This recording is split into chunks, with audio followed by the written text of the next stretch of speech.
आज की जो प्रेस कॉन्फ्रेंस है ये विश्वविद्यालय द्वारा आयोजित सेमेस्टर परीक्षाओं के संदर्भ में है। जैसा कि आप सब लोगों को पता चला होगा कि 31 मई से विश्वविद्यालय ने सेमेस्टर परीक्षाओं का जो टाइम टेबल है उसे घोषित कर दिया है और उसके पहले 23 मई को विश्वविद्यालय ने 4 जुलाई तक ग्रीष्मावकाश की घोषणा की थी।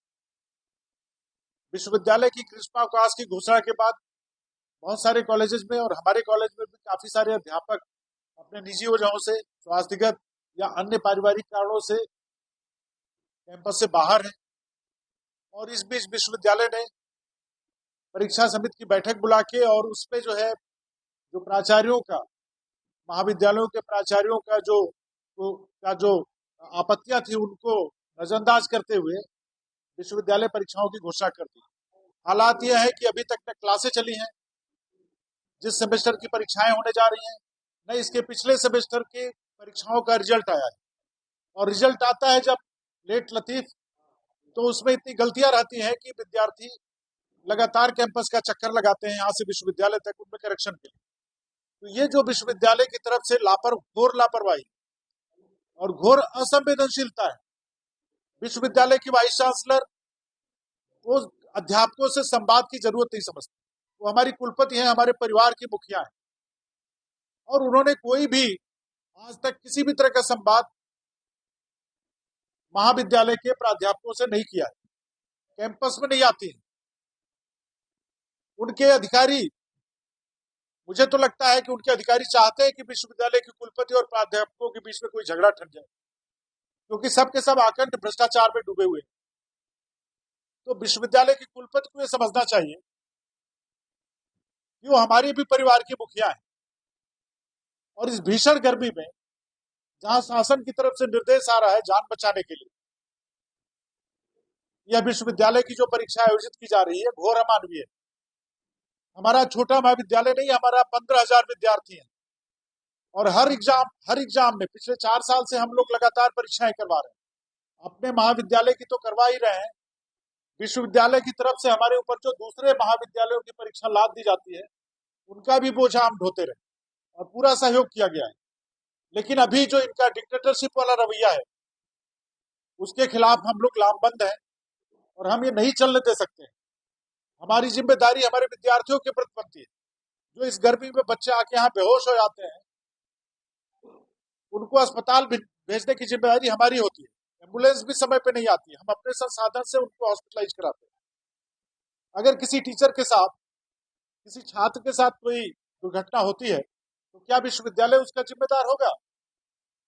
विश्वविद्यालय प्रशासन तो बात करने की भी जहमत नहीं उठाता है। तो ऐसे में हम लोगों ने विश्वविद्यालय प्रशासन की तानाशाही रवैये के विरोध में बिल्कुल दृढ़ संकल्प से निर्णय लिया है कि हम परीक्षा नहीं कराएंगे इस महाविद्यालय। विश्वविद्यालय अगर चाहे तो परीक्षा करा सकता है, लेकिन इस महाविद्यालय का कोई भी अध्यापक परीक्षा संबंधी किसी कार्य में सहयोग नहीं करेगा और हम विश्वविद्यालय की किसी भी गतिविधि में परीक्षा संबंधी भाग नहीं लेंगे। ये हमारा दृढ़ संकल्प है। इसके लिए जो भी परिस्थितियां होंगी उनको हम फेस करने के लिए तैयार हैं। तो 4 बार लिख के दिया जा चुका है। प्रिंसिपल ने अभी कल ही परसों लेटर लिखा है कि वो छुट्टी पे रहेंगे, वो नहीं रहेंगे। आप चाहे तो केंद्राध्यक्ष बदल के परीक्षा करा सकते हैं। प्रिंसिपल मान लीजिए केंद्राध्यक्ष होता है महाविद्यालय का, अगर प्रिंसिपल किसी वजह से नहीं है उपलब्ध या नहीं कराना चाहते हैं परीक्षा, तो विश्वविद्यालय को अधिकार है कि कोई बाहर से परीक्षा ला के किसी केंद्राध्यक्ष को परीक्षा करा सकते हैं। विश्वविद्यालय ये काम कर सकता है। तो अगर विश्वविद्यालय प्रशासन इस बात के लिए तैयार और सक्षम हो कि साकेत महाविद्यालय की परीक्षा केंद्राध्यक्ष भेज के करा सकते हैं तो उनका स्वागत है। परीक्षा कराएं आगे। हमारे महाविद्यालय का कोई छात्र, प्राध्यापक इस परीक्षा में भाग लेने वाला नहीं है। और अगर जो भी विद्यार्थी परीक्षा संबंधी जो भी विद्यार्थियों की क्वेरी है, जो भी उनकी शंकाएं हैं, जो भी उनकी आपत्तियां हैं, वो जाके विश्वविद्यालय कैंपस में दर्ज कराएं। 31 मई को जो भी विद्यार्थी आएंगे उनको कैंपस भेजा जाएगा। इनको पता चलना चाहिए कि एयर कंडीशन में बैठ के निर्णय लेने से संस्थाएं नहीं चलती। आपको अध्यापकों से संवाद करना चाहिए, आपको पूछना चाहिए। सुबह से शाम तक 3 शिफ्टों में परीक्षा होगी, सुबह 7 बजे से लेके शाम को 7 बजे तक। जो कर्मचारी आएगा, जो कॉलेज का प्रशासन चलाने वाले लोग आएंगे, क्या वो मशीन है? प्राध्यापक तो मान लो कि ड्यूटी करके चला जाएगा, एक ड्यूटी 2 ड्यूटी, उनकी भी बहुत कमी है। जितनी हमारी छात्र संख्या है उसके अनुपात में प्राध्यापकों की बहुत कमी है। एनईपी जो है लागू कर दी गई है, लेकिन उस रेशियो में अध्यापक नहीं दिए गए, तो बहुत सारी एनोमलीज हैं। तो क्या विश्वविद्यालय इन सब चीजों को कंपेंसेट करने के लिए तैयार है? तो हमारा यही कहना है कि हम सहयोग नहीं करेंगे। अगर आप परीक्षाएं करा सकते हो तो बेशक आप दूसरा केंद्र अध्यक्ष नियुक्त करके परीक्षाएं करा लो। यही है कि परीक्षा जो है जुलाई में कराई जाए, परीक्षा जुलाई में कराई जाए। उस समय एडमिशन होते हैं, क्लासेज भी नहीं शुरू हुई रहती हैं। हम जुलाई के महीने में, एक महीने में हम 3 शिफ्ट भी परीक्षा करा सकते हैं। दोपहर में हम अपना एडमिशन भी कर सकते हैं, अलग अलग टीमें लगा के। जब सारे प्राध्यापक छुट्टियों से अपने कैंपस में लौट आएंगे, और इन्होंने प्रतिकर अवकाश का जो शोषा छोड़ा है वो पूरी तरह से फर्जी है। कोई भी महाविद्यालय का प्राचार्य, कोई भी प्रतिकर अवकाश नहीं मिला है पिछले 4 साल में, किसी भी अध्यापक को कोई प्रतिकर अवकाश नहीं मिला हुआ है।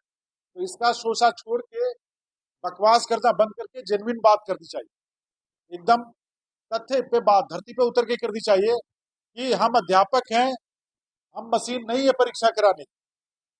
हम 3 शिफ्टों में परीक्षा कराने के बाद अगर किसी के साथ कोई हादसा होता है तो क्या विश्वविद्यालय उसकी जिम्मेदारी लेता है?